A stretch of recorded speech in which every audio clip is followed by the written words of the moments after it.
Bye. Hello, welcome to Buzzin' with Cousin Talk. How's everybody doing out there? I'm your host, Cousin Johnny. All right. I'd like to say a couple words before we start this show. I'd like to thank all the special people that are involved in nonprofit organizations around the Monterey Peninsula for what you guys do. You guys are really special, and we thank you. I also have a suggestion that maybe for the Christmas or holidays, think about donating to your favorite nonprofit organization. Anything will help. And these guys are out here doing it for us. And if you can't do it, that's okay. Down the road, maybe you can do it. So anyway, we got a good show set up here, and I'd like to welcome the first guest, or our only guest. Speaking of someone doing something special, I'd like to welcome a lady.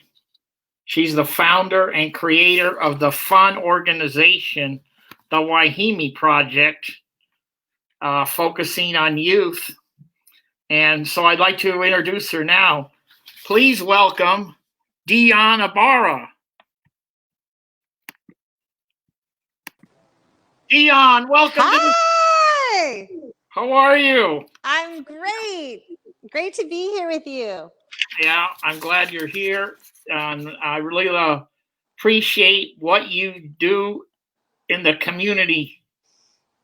I mean, it's fantastic, out of this world. And thank you. Where did you grow up? I grew up in East Salinas. Okay.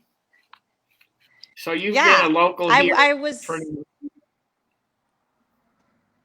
Yeah, and I've lived on the Monterey Peninsula for about 25 years.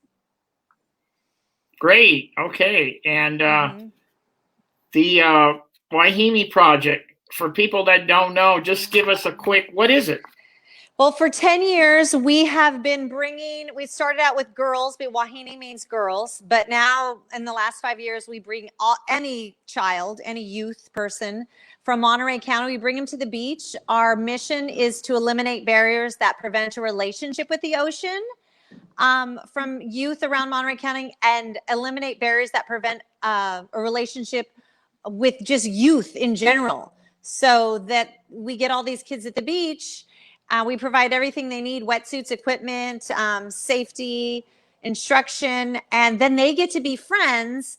And I just love that all these diverse kids get to become friends because they have found something in common, and they don't have to think about like what they don't have in common. It's all about like, we love the ocean, we want to protect it, we're all scared, we're all excited. Yeah. And so that's it in a nutshell. I think that's beautiful. And how did it start? Were you like in a bar with a cocktail napkin going, I think I might, I mean, how did it start? You'd think it would have been that, but it literally, I had read this book about this woman who had rowed 2,000 miles across the ocean. And I was really inspired by her. We were the same age, 38 years old.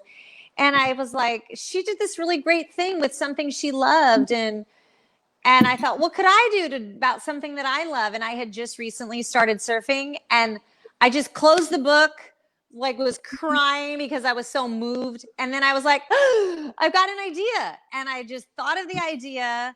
I came up with it overnight, sent out press releases to different youth organizations. And I said, there's this organization that exists, but it really didn't yet. It was just an idea. And then within a couple months, we were able to start a pilot project to bringing our first group of kids out to the beach. Oh, great. Wow, that's really good. And you're a surfer yourself, right? Yeah, well, I had just started surfing the year before, so I hadn't been surfing. I didn't have a lot of experience, but I just had a lot of passion, and that was enough.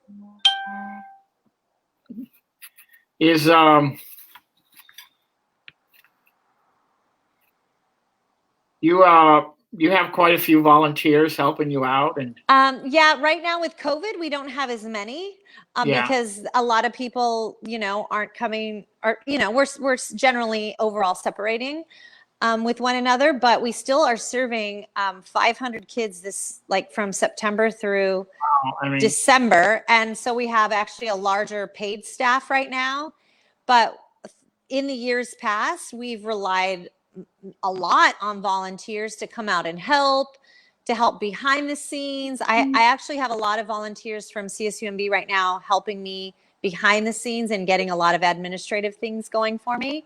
yeah. So it's all been grassroots. And from the beginning, no one was getting paid anything. Everybody was just gladly rolling up on a Saturday Oh, morning yeah. Why in the not? cold and agreeing to take some kids out into the water. Yeah. Mm-hmm. Now, your programs, are they all year round, or do you have a summer program, or?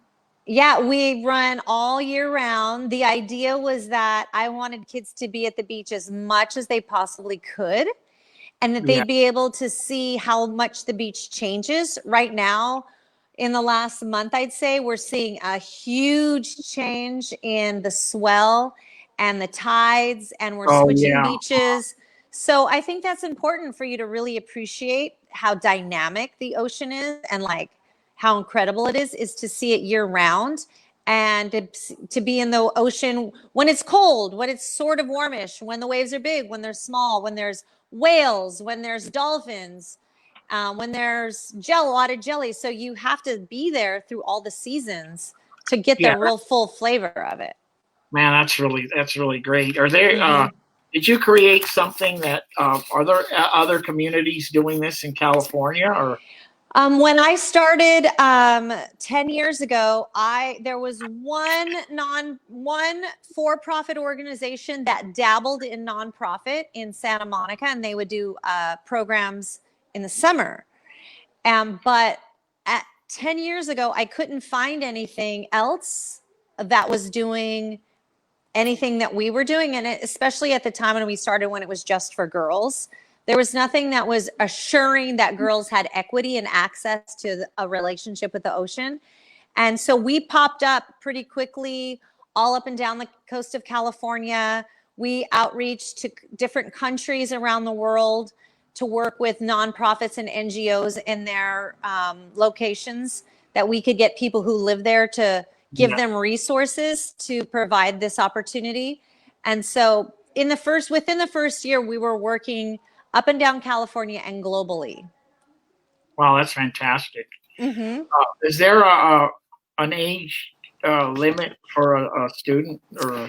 No, we have worked with students up to, I would say, 70, Mm, that people just maybe were one time in a relationship with the ocean, mm, or maybe they never have, but they just longed for it.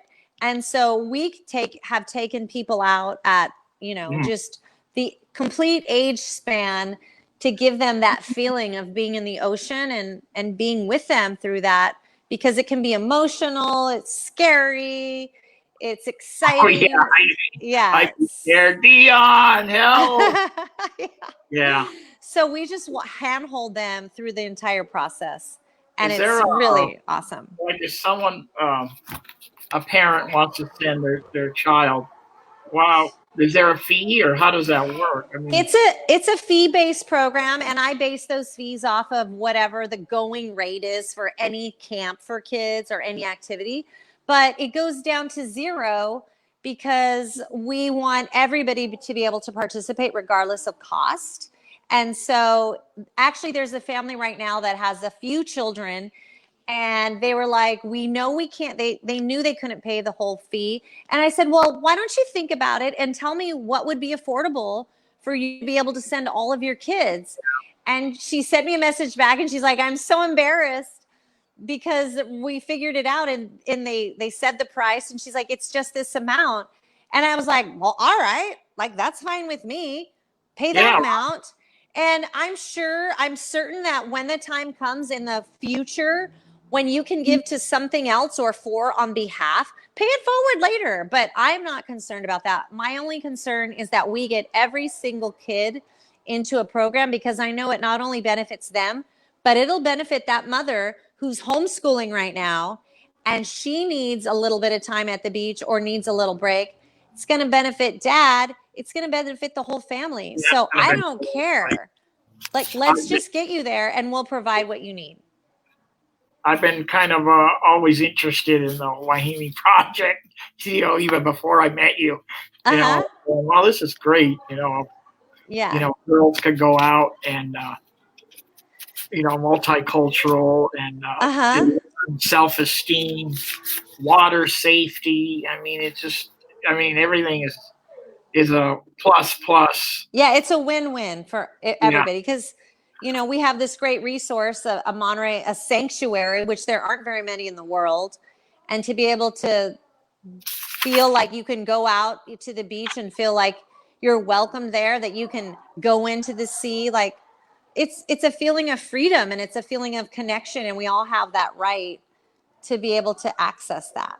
yeah, beautiful feeling in the water and just with Mm-hmm. all the Yeah. animals and yeah. I Yeah. know. Do you do like a I don't know if it's the right word, but like a field trip where you guys have traveled to out of the country? Have you done that? Yeah. Oh, for sure. We started in the very beginning. My family's from Mexico, and I had been to the state where my family's from, of Nayarit. And so our first outreach was in Nayarit, which is by Puerto Vallarta. And we worked with a NGO there and worked with girls in a local pueblo and worked with women who lived there and gave them the opportunities and the resources to be able to bring the kids in that pueblo to the ocean. And those girls that we originally started with, I know one of them is a mother now. And so, it's been over 10 years, but and those girls didn't know how to swim, but they were surfing, and it was in their own village. So we've done that in Mexico, in the Philippines. We have an outreach that we support. Oh wow, that's great. Yeah. Yeah. And we've been to Cuba and supported nonprofits in India and Bangladesh. So you guys all fly there and just wow, what a fun. Yeah, and occasionally we fly there, but it's more important that we support the people who already live there Yeah, and right. use their own resources. We don't need to come in and be like, we're from the US. Yeah, This is yeah, what we do. yeah. Like, they already have the desire on their heart. They just need a little support. So, like, let's support the people who live in those areas to continue the relationships with their own community. Wow, that's nice. That's really Mm-hmm. great. And what about your funding? Is that do you have grants, fundraisers, donate, Yeah, we or have all of the grants. above? Yeah, we do everything. We have I have to write all the grants, and it's not an easy thing to do. So we get some grant funding, but a lot of it is literally, it's just grassroots. It's one person donating a little bit at a time. It's the $50, it's the 100, it's the 1,000. It's someone saying, I'm going to give $25 a month. It's everyday people who just say, this is awesome and I want to give a little bit. And it's the little donations that add up to a lot, and it's the Yeah, community support that is really what we rely on. And that's been so, our community has been so generous to even give us large donations, because there are families in our community that can say, I'm going to give a big donation to you. And I'm just like in tears, like, oh my God, yeah. because I know they can give it anywhere. Because all of the nonprofits in Monterey County are so much in need, and we're all doing really great things. So I think you said it just at the opening, that when you give to one, you really give to all, because we're serving many of the same kids. And one kid who gets a donation from my organization could also receive funding in another area of their life through another nonprofit. And we just have this beautiful wraparound support that's supporting youth in all of the areas that they can thrive in. And the nonprofits are seeing that in those individuals and helping them grow up. And I love to see that wraparound of support that Yeah. many nonprofits are raising our children, and it's super awesome. Yeah, there's so many great nonprofits in this beautiful community that we live in. Yeah. It's great. And I've had a few of them here on this show, and they're fantastic. And you're one of them. Congratulations, you opened up a community center in City? Yeah, Sand City. Okay, what's that about? Yeah, well, I always wanted to have a place where our participants could come and gather for different workshops and community opportunities. So we found a home in Sand City where not only do we have a community space, but we also have a retail space that will support our nonprofit. And it's offering some of the needs that our participants need. Like, it has a very small wetsuit little section and a small soft top surfboard. But we also have this great resource for anybody, which is a refill store where people can come and bring in their previously used containers of like shampoo or laundry soap or lotion, and they can come and refill them at our store, and they can, reduce their use of single-use plastic, and they only need to pay by the ounce and not for their container, which we pay a lot for containers that usually just go right into the trash. Right into the trash. Yeah, so we have this place, this new storefront where anybody can come and refill their everyday household items. And that was important to us because we are really big on conservation. And we want to show people how easy it can be to be a more conservation minded in their everyday life. And this was a big thing that we could do that was, had, the perfect timing of everything to get it all together with a store, a community center, and to have a place with art and resources for right here in Sand City. So you've been open a couple weeks now? Yeah. Yeah, we opened on November 4th. How's it going? Yeah. It's awesome. Yeah, and we're meeting amazing people. And again, people are coming in to refill their things, and we love that. And we get to give people a place where they can just sit on the couch and chat and talk about their life and surfing or whatever it is. And it's just a great little zone. And we're excited when the opportunity comes to be able to have and host workshops for the community or events, and a place where other nonprofits can come if they need a place to have a meeting or maybe their own workshop. Like, we want this place to be used by everyone in, that's close by. Can't wait for the West End celebration. Me too. Me too. Yeah. I'll park my Woody wagon in front of your place. Yeah. Well, I see is like some of the alumni that you've had, older people now that are probably late 20s, or I see them with a relationship with other people that'll last for years. Yeah. I mean, they're like friends for years that they've, got together with the Wahimi Project, and now they're going to be friends for a million years. It's just really exactly. Yeah. Okay, I wanted to. A friend of mine is an artist, and she did a painting, and I purchased this painting, and it's called Kauai Wahine. And wow! I would show it to you. Oh, beautiful. Kauai Wahine. And her name is Sherrard Russell, and she got a studio at the Art Center, Pacific Grove. Oh, nice. I'm interviewing Dionne from those. She goes, "Oh, love it." Yeah, I said, yeah.